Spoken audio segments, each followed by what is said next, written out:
how to make your spreadsheets look better. With so much data available, it can be challenging to make spreadsheets not look plain and boring. So here's 5 easy things to do. Number 1, ensure there's no blank rows or columns in your data. An empty cell's fine, but blank rows or columns make it harder for Excel to sort, filter, or analyze information.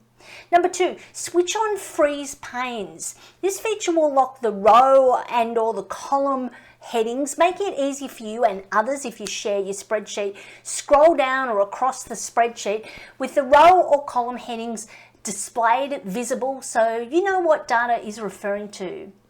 Number 3, align text correctly.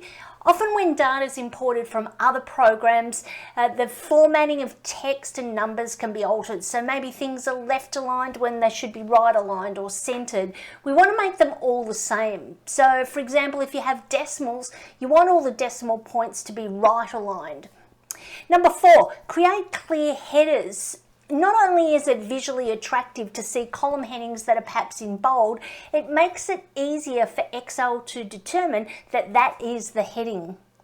Number 5, remove any unnecessary data. So if the spreadsheet has data in it that's not required, either delete it or hide the rows or columns so the spreadsheet doesn't look too cluttered. And here's a final pro tip. Consider utilizing Excel's format as a table feature. With a few clicks, Excel can format your data list with borders, shadings, and filter arrows. A great, handy, smart tip to save you time. If you want more help with Microsoft programs, take a look at my productivity hub, the 3 Ws, donnahanson.com.au/hub.